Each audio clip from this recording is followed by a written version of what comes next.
Hey everyone, welcome back to the channel. It's now mid-October 2024 and I'm still preparing the body, getting it ready for the various bits and pieces that need to be fitted before it goes off to paint. Pretty exciting now. I've actually just booked the slot to have the car painted. That's going to be in February next year, so now really got no excuse but to crack on each weekend and get all these bits and pieces test fitted before I can then take it all apart again and ship the body off ready to get it all painted. I'm Unfa and this is my build of a Gardner Douglas 427 Mk4.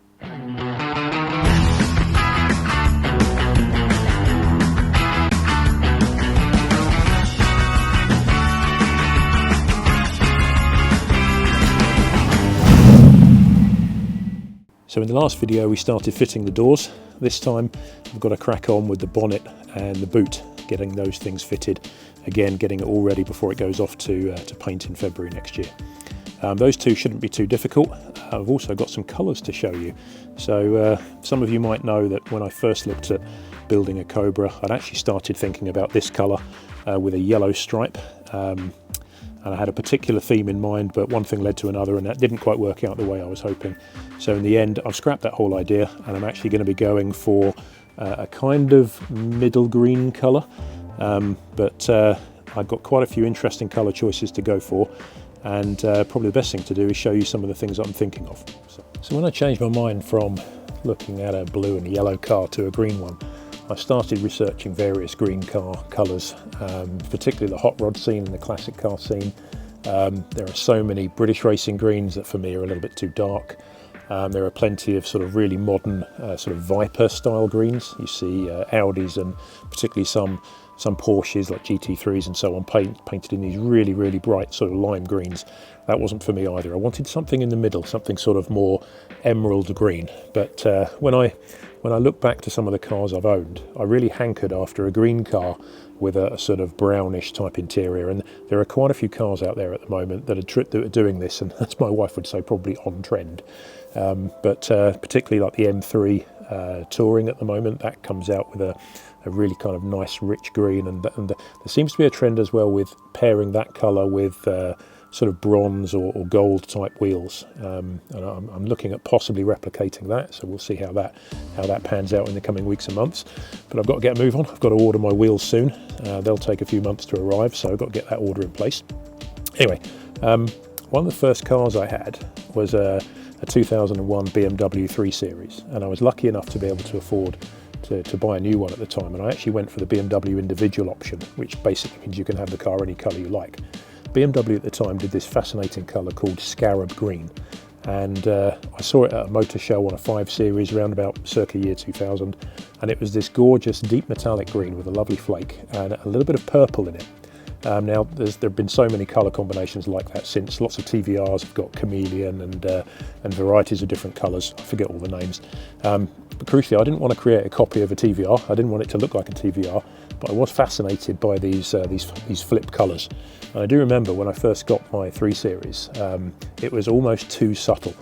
Now, of course, this is a Cobra, so there are so many people who paint them blue and sort of more vintage style colours. So I think my thoughts are I would basically take this and use it as an option to create something a little bit more interesting, and pick a colour that's got, let's just say, something a little bit more daring.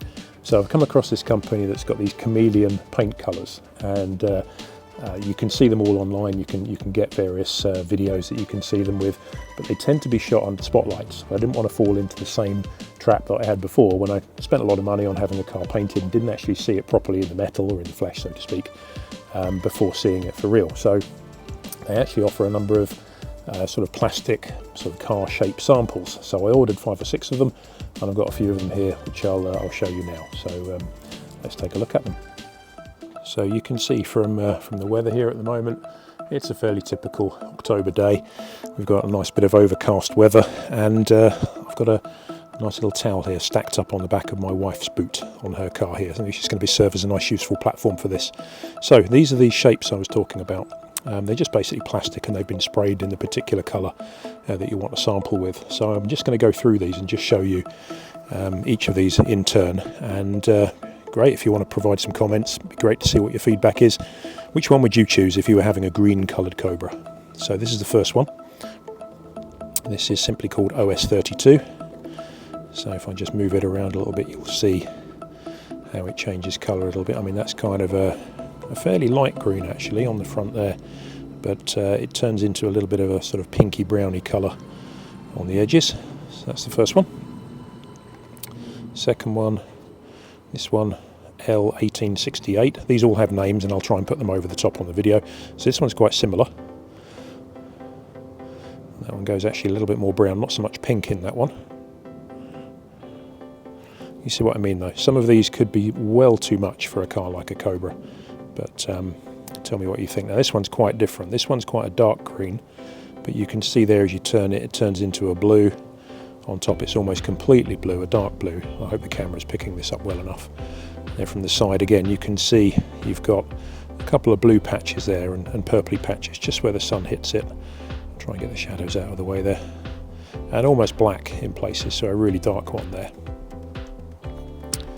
And that one was B1005. The next one now, we're starting to get a little bit more leery now. So this one is L1060. So if I remember rightly, this one was called Andromeda. So again, from the front there, you can see it's green. You've got a touch of gold in there. A little bit of bronze perhaps on there. Not really seeing the colours come out. I might actually do all these again in the sun. When the sun comes out, you can really see. So that's that one. Then we get into the slightly more crazy ones. So this one, L1864. Take a look at this one. So we've got green and gold and sort of a bronzish colour on the front there. Flip it up now, we've gone almost completely bronze.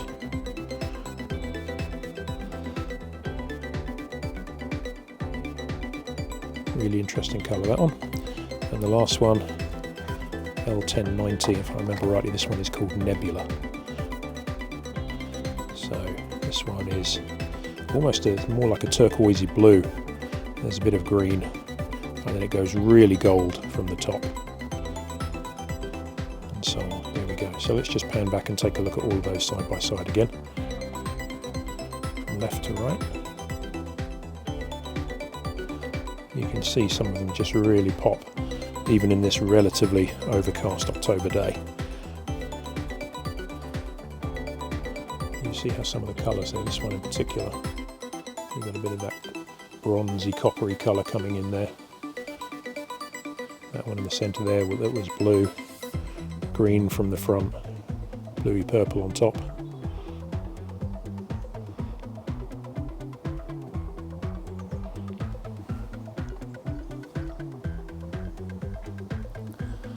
There we go. So, which one would you pick? 1, 2, 3, 4, 5 or 6?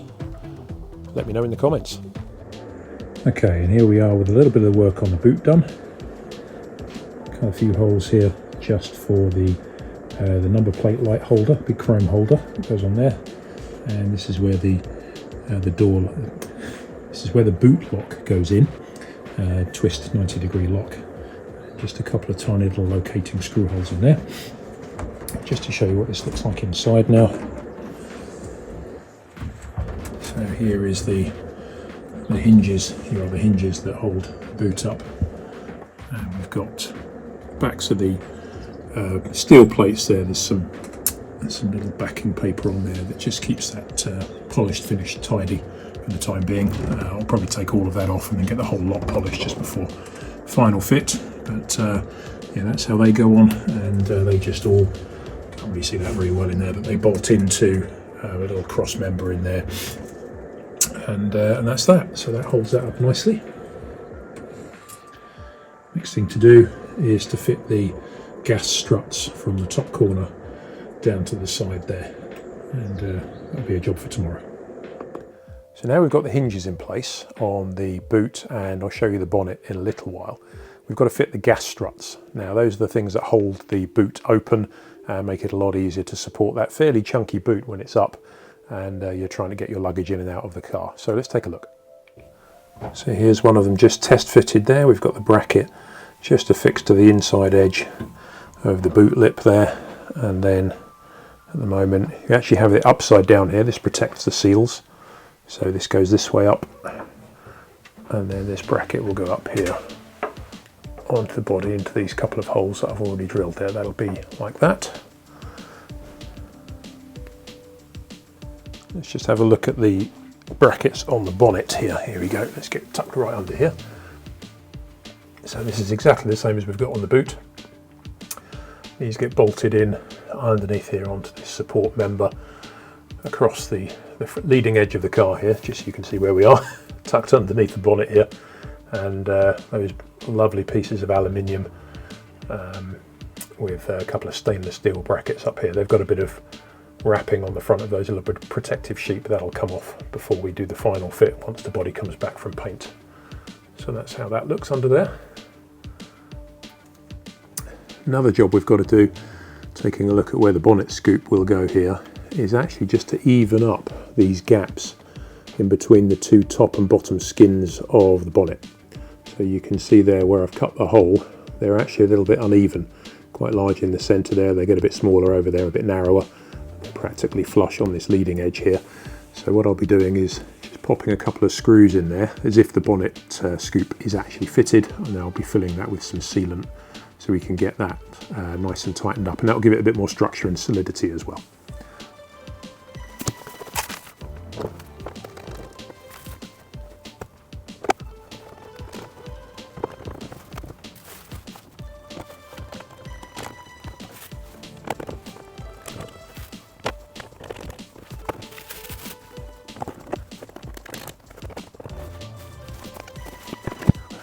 Right, so I thought I'd use a bit of this tiger seal to go around the inside of the bonnet scoop. That should set nice and strong, but give a little bit of flexibility for when I close up the bolts and fit the scoop properly once it's all been painted. So let's get going on that.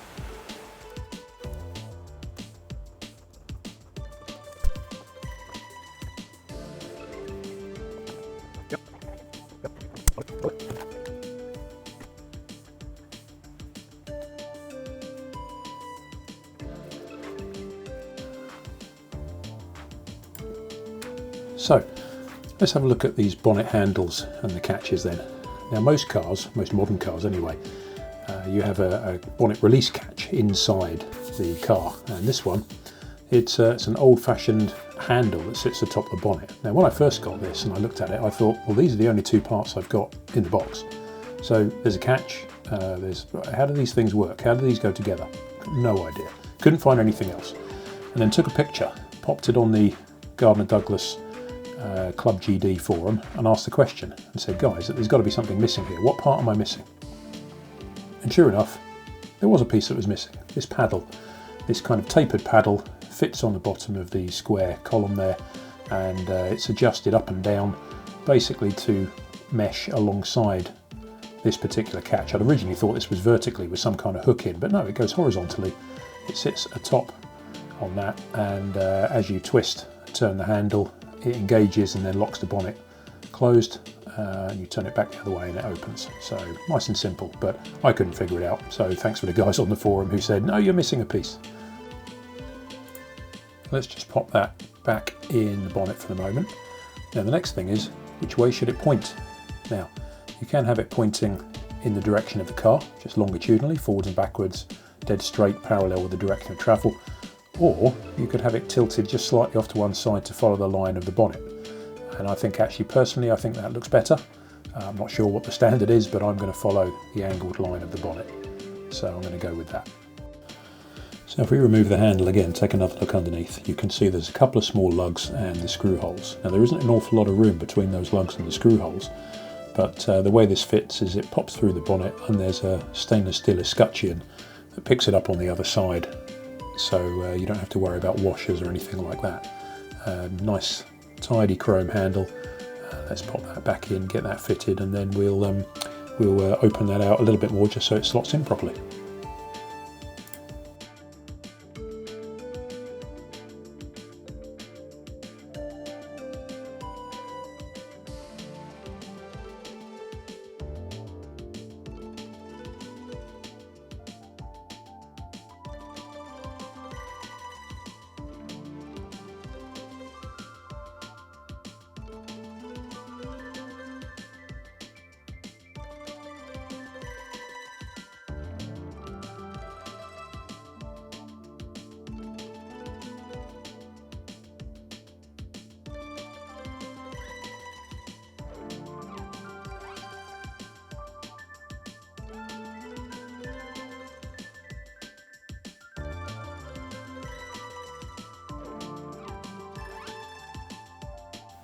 Now if we just turn the camera around for a second, you'll see what I mean.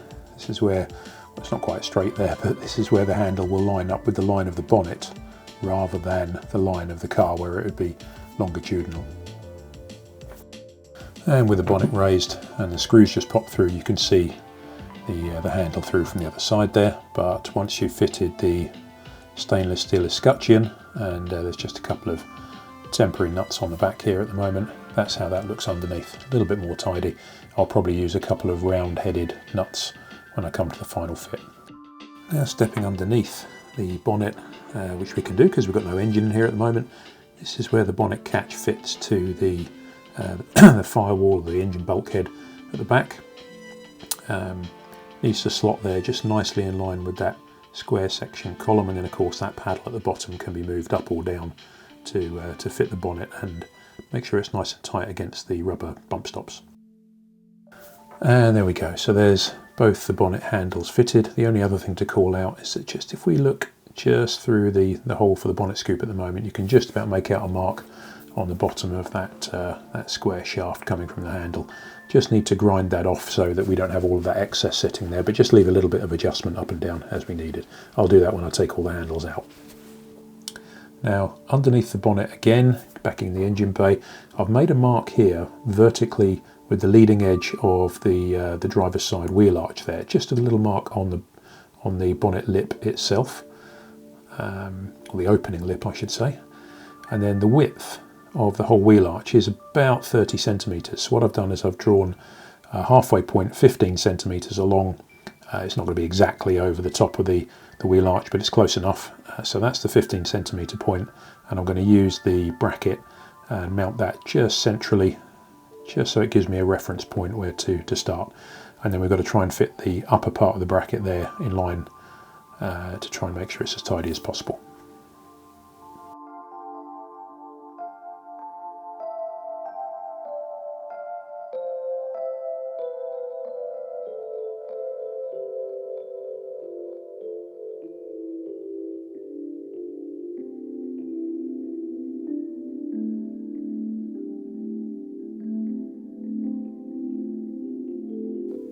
So, gas struts for the bonnet, and in reverse Blue Peter style, here's one I've already fitted, here's one I did earlier, but we're going to talk about this now. The gas strut in this particular case, the one that comes for the Gardner Douglas here, in a fully extended setup like this is 450 millimeters plus a little bit each end for these collars, these adapters that actually pop in to the brackets.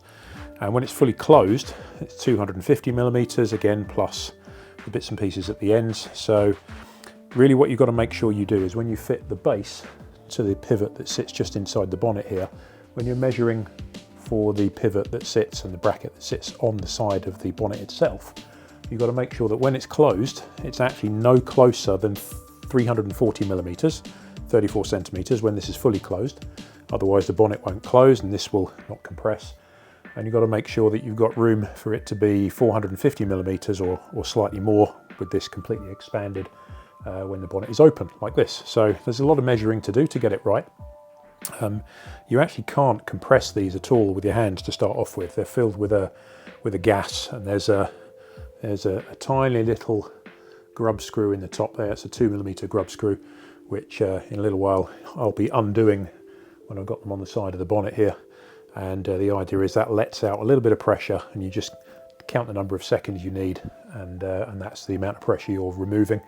I think I've gone through about 9 to 10 seconds doing this on the boot, but let it out evenly and you can try it as you go. The other thing I found with this one is to try and set up to fit the one on the second side is that there's a couple of really convenient measurements. Now the manual, the installation guide, is a little bit light, i.e. non-existent on how and where these things fit other than a few photographs. So it's really up to you to decide where you measure and how you fit them. So rather conveniently, this piece here, if you measure from this piece that I've got here on the edge of this bracket all the way back to the leading edge of the bonnet here, that comes out at about 600 mil. So that's a nice round number. And then looking up here to the shaft that comes through from the bonnet handle, if you measure from the back of that to here, you end up with, on my car anyway, 470mm or 47 centimeters. So that's what I'll be using to set up the one the other side and hopefully get them spot on.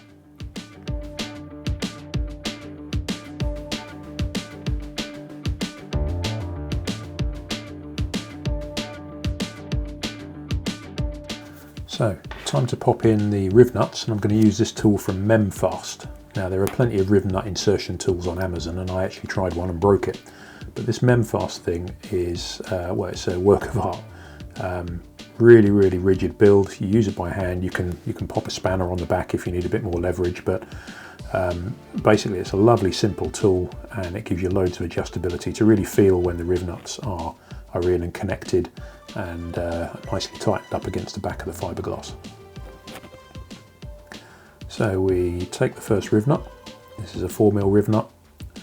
Tighten it onto the thread itself all the way down to the base, and then you basically pop that straight into the cavity, into the hole itself. Press it up really, really flush, hold on to the handle, keep it steady, and you start to turn that knurled wheel at the end. And that's quite difficult, but it's supposed to be. You're actually now pulling the Rivnut tight against the back of the fiberglass there, and you can feel it start to stiffen. You can really just use your judgment as to when you need to stop. And I'm going to take it just a bit more. Yep, that'll do. And then I'll just unscrew that there. Again, keeping it all nice and tidy, nice and flush. But as you start to undo it, the tool comes away from the Rivnut. And eventually, when it's all undone, we can pop that out, and then you'll see the Rivnut is nicely installed, nice and flush. Now, for some reason my audio didn't work in this part of the recording, so I'm going to time lapse you through this and just speed it up. So here we go. Pop in the gas strut on there on the base, pop in the little catches in, the little clips, and I'm now just going to go and use that 2mm grub screw and just release a little bit of pressure each side, and then we'll see how it goes. We'll let a little bit out, we'll pull the bonnet back down, and we'll see how much resistance we have, and we'll keep doing that until we find that it's actually coming down properly. There we go, starting to pull a little bit easier. Let's have a look. Lift the bonnet up and let's see how it's pivoting on those gas struts. Good, I think they're a little bit uneven. Let's just push it back down and see how far we can press it down before the gas struts start to give way. Still under pressure. Still holding it, just about there. It's probably about 12 inches or so up from the bulkhead. It's just starting to pick up the pressure there, which is fine. When we have the handles fitted properly and we can lift with the handles, you get to there and then the gas struts will take over. So here's some of the metal work. These are the hinge bases that sit inside the doors. You've seen those before. These are the hinge bars themselves that sit inside the door and then pivot on that little hole there at the bottom. And then we've got these nice chunky beams with the sliding intrusion beam that sit inside those and sit inside the door. So here I am, I'm just basically giving them a bit of primer and just to give them a bit of protection, and then we're going to hit them up with a bit of black and a bit of clear coat afterwards. So I'm going to use this Pro Coat paint. It's going on pretty well so far with the primer, so let's just get a bit of satin black on there and see how they look.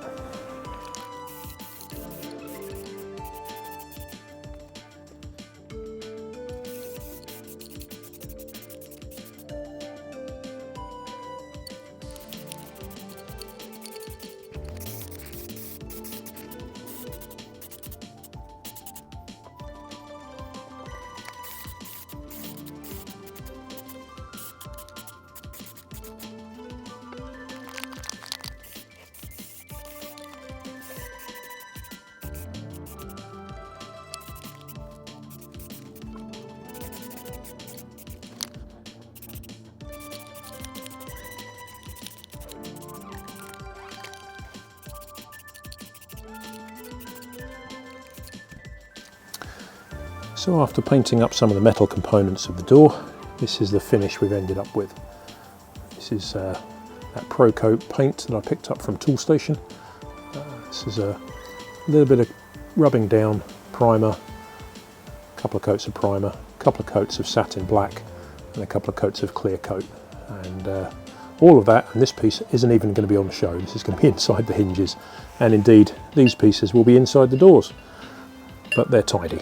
The only thing that will actually be visible will be these door hinges, and that'll only be this section here where my fingers are, where it comes out and you can see it visibly between the door jamb, the edge of the door, and the recess. So it's quite a nice finish. Happy with that.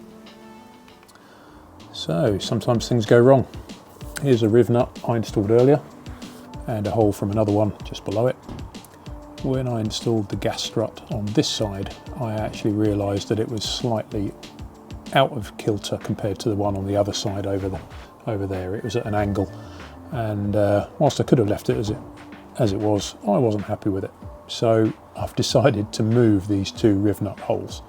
The problem with that is when you put a Rivnut in a blind part of a bonnet and a blind fitting like this, once it goes in, it's really not designed to come out again. And of course, the sort of standard way of removing a Rivnut is to just drill through it and let it fall into whatever cavity it's sitting in. Now, I don't really want a Rivnut sitting around, hanging around in my bonnet, because there's really no way of getting it out if it falls inside this. So I've got an easy way of removing them, but it does make a bit of a mess, as you can see with this one here. It has kind of torn it out a little bit, but I'm hoping with just a bit of fiberglass and a bit of filler over that will cover, and then it will paint over. And the same with this one. And I actually need to move these two up about 1 centimetre or so in order to make it straight. So let's get on with that. So here is an M4 bolt that would normally fit straight in there. Of course, if you just put that in there and just try and pull it out with a pair of pliers or something, you'll not only damage the bonnet, but you'll probably make an enormous hole around here, and that will just be a massive mess, and it'll split the bonnet and make all sorts of problems. So the thing to do is to use an oversized washer like this, which has got enough space for the Rivnut to actually pull straight through, and then actually a succession of washers that create a bit of a pyramid, so that you can create some purchase, and then basically put the M4 bolt through the whole lot. And he says try not to knock the camera. Tighten this up, and then when you're just about there, get your Allen key.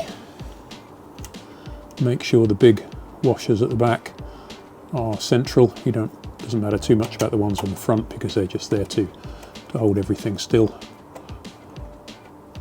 So long as they look like they are in the right sort of place, like that, then you can put more and more pressure on this, and what it will actually do is start to pull the whole Rivnut through the surface, like it's done with this one here. Unfortunate that I've got to do this, but I'd rather it's perfect, and now's the time to do it before the body gets painted. You can hear it cracking away there. That's the fiberglass splitting behind as the Rivnut comes through.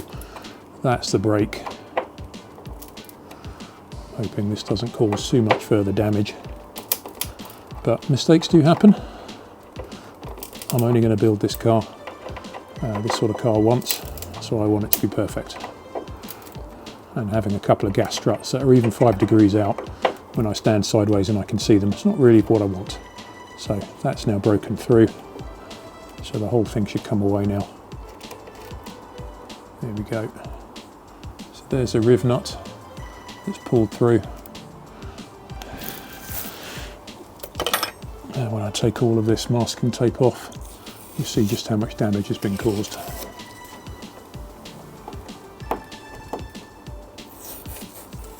There we go. So not great, but I'd rather it's perfect. So that's what we've ended up with. Those two I will fill, and you can see that's probably roughly where the actual holes need to be on those pencil marks further up. But you don't know until you try. Anyway, onwards and upwards. Here we go. Those couple of holes nicely filled, nice and smooth, sanded back, and the Rivnuts inserted. You can see how much of a difference, just literally about half a centimetre to a centimetre further up. Let's get that gas strut reinstalled. There we go, gas strut reinstalled. All looking tidy. There we go, another video finished. So we went through some of the colours and we got the bonnet and the boot fitted with the gas struts. And of course things don't always go perfectly. Pretty annoyed about getting that one wrong, even after measuring a few times, but even a centimetre out and it was pretty obvious the gas struts were wonky. So that's the end of that one. Next time we'll be getting really mucky with the under seal. Don't forget to like and subscribe. Thanks for watching.